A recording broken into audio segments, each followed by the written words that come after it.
अगले लेक्चर की सीरीज में हम लोग आज न्याय के ऊपर चर्चा करेंगे। जी हाँ, न्याय, वही न्याय जो न्याय शब्द सुन के आपके अंदर अनुभूति होती है, वही न्याय, उसी न्याय के बारे में हमारे विषय में एक बहुत विस्तृत चर्चा होती है।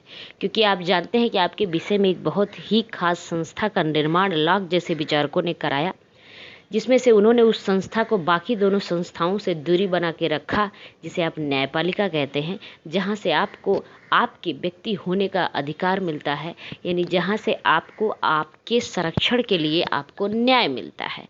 तो न्याय जब आपके साथ किसी शोषण की या आपके साथ किसी भेदभाव की शुरुआत होती है, तो आपको ऐसी अनुभूति होती है कि जो आपके पास अधिकार है, क्यों ना उसी के आधार पे हम न्याय की मांग करें। लेकिन न्याय देने वाला जो हो वो निष्पक्ष होना चाहिए, और उसके द्वारा जो कही गई बातें हैं वो कानूनी रूप से, संवैधानिक रूप से बधी हुई होनी चाहिए, ना कि अपनी मनमानी। न्याय भी एक न्याय, देखिए आपने पढ़ा कि स्वतंत्रता और समानता एक आधुनिक अवधारणा है, लेकिन ध्यान रहे न्याय एक आधुनिक अवधारणा नहीं है। न्याय सदियों से आता चला आया है। क्योंकि जब आप राजतंत्र की व्यवस्थाएं देखे हैं तो भी न्याय को प्रमुखता दी जाती थी। माना जाता था कि जो राज्य हो या जो राजा हो, न्यायप्रिय होना चाहिए, न्याय देने वाला होना चाहिए, पिता की तरह अपने प्रजा की सेवा करने वाला होना चाहिए। और न्याय की इंग्लिश होती है जस्टिस। जस्टिस शब्द लैटिन भाषा के जस्टिया से बना है। जस्टिस भक्त शब्द लैटिन भाषा के जस या जस्टिया से बना है, जिसका मतलब होता है बांधना या जोड़ना। लेकिन न्याय के ऊपर राजनीतिक विचारकों में अगर आप शुरू से देखें, प्लेटो से लेके लास्ट तक आधुनिक विचारकों तक, तो अलग अलग अवधारणाएं हैं। लेकिन सबसे पहले आपको प्लेटो की विचारधारा में गजब का न्याय दिखने को मिलता है, जहां प्लेटो कहता है कि न्याय का आशय समाज में सामंजस्य एवं संतुलन का निर्माण करना है। प्लेटो कहता है कि न्याय का मतलब कि समाज में सामंजस्य और संतुलन का निर्माण करना है। प्लेटो कहता है न्याय का मतलब कि व्यक्ति के पास जो 3 गुण हैं, उसी के आधार पर अगर व्यक्ति ने व्यवहार किया है तो व्यक्ति ने न्याय किया है। दरअसल समाज में सामंजस्य संतुलन बनाए रखने के लिए वो 2 उपायों की बात करता है, पहला दंड कर देना और दूसरा पुरस्कार देना। तो प्लेटो ने समाज में संतुलन की बात की थी। वस्तुतः न्याय एक जटिल संकल्पना है, जिसका प्रयोग कभी नैतिक रूप से तो कभी वैधानिक रूप से या कभी कभी सामाजिक, राजनीतिक या आर्थिक रूप से भी किया जाता है। न्याय के 2 मूल तत्व माने जाते हैं जो विचारकों ने माने हैं, वो हैं समानता और निष्पक्षता। न्याय में 2 मूल बीज तत्व हैं जिसका ध्यान रखना होता है कि आप समानता का फॉलो करें और दूसरा आप निष्पक्ष रहें। दरअसल न्याय के माध्यम से मानव के व्यवहार का नियमन किया जाता है। जब मानव के व्यवहार का नियंत्रण और नियमन होता है, वही न्याय कहलाता है। लेकिन यह तो न्याय की बड़ी छोटी परिभाषा हो जाती है। न्याय की अवधारणा में कानूनी पक्ष के साथ साथ भौतिक, सामाजिक, आर्थिक इत्यादि पक्षों का भी होना जरूरी होता है। न्याय एक गत्यात्मक अवधारणा है, यानी गतिशील अवधारणा है, जो देश काल परिस्थिति के अनुसार इसका मतलब बदलता रहता है। आपके लिए न्याय कुछ और हो सकता है, हमारे लिए न्याय कुछ और हो सकता है। अमेरिका जैसे देश के लिए न्याय का मतलब कोई और हो सकता है, भारत जैसे देश के लिए न्याय का मतलब कोई और हो सकता है। प्राचीन काल में आप देखेंगे तो प्राचीन काल में जितने यूनानी राज्यों में रहने वाले लोग थे, उनके न्याय का मतलब क्या था? सद्गुणी न्याय। सद्गुणी न्याय यानी व्यक्ति से लिया जाता था। न्याय का मतलब व्यक्ति से, यानी व्यक्ति के पास जो सद्गुण है, जो 3 गुण हैं, उन्हीं के आधार पे जब व्यक्ति काम करता है तो व्यक्ति न्याय करता है। प्राचीन जो यूनानी विचारक थे, उसमें जो सबसे पहले नाम आपको देखने को मिलता है प्लेटो का। प्लेटो की जो न्याय व्यवस्था है उसमें प्लेटो ने अपने रिपब्लिक में अपने न्याय को सद्गुण से जोड़ा, अर्थात न्याय के नैतिक पक्ष पर बल दिया। प्लेटो ने कहा मनुष्य में 3 सद्गुण, विवेक, साहस, क्षुधा। इसके ऊपर हमने काफी चर्चा किया। प्लेटो ने कहा 3 सद्गुण, विवेक, साहस, क्षुधा।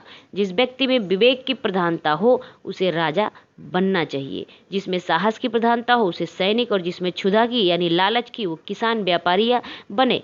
और जब व्यक्ति अपने अपने सद्गुण के अनुसार यदि व्यक्ति अपने काम करेगा तो वही न्याय है। यानी जो विवेकशील है जब वो राजा बनेगा, राजा बन के काम करेगा तो न्याय करेगा। साहस वाला सैनिक बनेगा तो न्याय करेगा। क्षुधा वाला किसान या व्यापारी बनेगा तो न्याय करेगा। और यही चीज़ को, इसी को अरस्तु ने इसकी बहुत ज़बरदस्त अवधारणा बहुत बड़े लेवल पे दी, जिसे अरस्तु ने वितरणात्मक न्याय या प्रतिरोधात्मक न्याय के नाम पर कहा। अरस्तु ने अपनी पुस्तक पॉलिटिक्स में न्याय को नैतिकता के साथ जोड़ा। उन्होंने न्याय को दो प्रकार का माना, एक वितरणात्मक न्याय और एक प्रतिरोधात्मक न्याय। अरस्तु कहते हैं कि जहाँ समानों के साथ समान व्यवहार, असमानों के साथ असमान व्यवहार होता है वहाँ न्याय नहीं अन्याय होता है। अरस्तु के अनुसार कानून के माध्यम से मानव व्यवहार का नियमन करना ही प्रतिरोधात्मक न्याय। प्रतिरोधात्मक मतलब ऐसा न्याय जो प्रतिरोध करके करवाया जाए। मध्य युग में अगर आप न्याय को देखेंगे तो मध्य युग में धर्म युग माना जाता था। मध्य युग को धार्मिक युग कहा जाता था, अतः वहाँ धर्म का वर्चस्व था। मध्य युग में धर्म के अनुसार आचरण करना ही न्याय माना जाता था, यानी धर्म के हिसाब से आचरण करना न्याय है। इस युग के प्रसिद्ध विचारक संत ऑगस्टाइन ने कहा कि जिस राज्य में न्याय ना हो वह समुद्री लुटेरों का गिरोह हो जाता है। जिस राज्य में न्याय ना हो समुद्री लुटेरों का क्या हो जाता है, गिरोह हो जाता है। ये ऑगस्टाइन का कहना है। लेकिन जब आप आधुनिक युग में आते हैं तो आधुनिक युग में आपको न्याय के सामाजिक पक्ष दिखाई देते हैं, जहाँ सामाजिक न्याय की बात की जाती है। सामाजिक न्याय की अवधारणा में सभी सामाजिक में कानूनी, नैतिक, सामाजिक, राजनीतिक, आर्थिक पक्ष शामिल होते हैं। सामाजिक न्याय की पूरक समस्या, पूरी की पूरी समस्या यही है कि पद प्रतिष्ठा, आम संपदा जो है, अधिकार, स्वतंत्रता जैसी प्राथमिक वस्तुओं का वितरण किस सिद्धांत के आधार पर किया जाए, सभी के साथ कैसा व्यवहार किया जाए, कैसा न्याय हो। न्याय के वितरण के दो सिद्धांत देखे जाते हैं, एक प्रक्रियात्मक न्याय का सिद्धांत, दूसरा वितरणात्मक न्याय। प्रक्रियात्मक न्याय मतलब एक ऐसा न्याय जिसमें समान प्रक्रिया का इस्तेमाल हो, प्रक्रिया यानी प्रोसेस, एक ही नियम कानून सबके साथ लगे।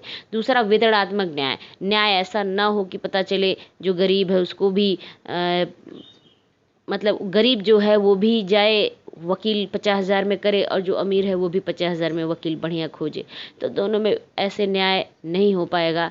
ऐसे न्याय का गरीब के लिए कोई मतलब नहीं है। वितरणात्मक न्याय होना चाहिए। सामाजिक न्याय के दो प्रकार आप जान गए, प्रक्रियात्मक और वितरणात्मक। जो प्रक्रियात्मक न्याय होगा उसको उदारवादी मानेंगे, वो कहेंगे प्रक्रिया की निष्पक्षता होनी चाहिए और शुद्धता पर बल देना चाहिए। वो प्रतियोगिता और योग्यता पर बल देंगे, स्वतंत्रता पर बल देंगे, बाजार मूलक व्यवस्था पर बल देंगे। लेकिन वितरणात्मक न्याय वाले जो समाजवादी मानेंगे, जिसे वो प्रक्रिया के स्थान पर परिणाम पे बल देंगे कि प्रक्रिया नहीं उसका अंत क्या है वो देखिए। सहयोग और आवश्यकता पर बल देंगे, समानता पर बल देंगे, समान मूलक समाज का समर्थन करेंगे, मुफ्त एवं कानूनी सहायता देने की बात करेंगे।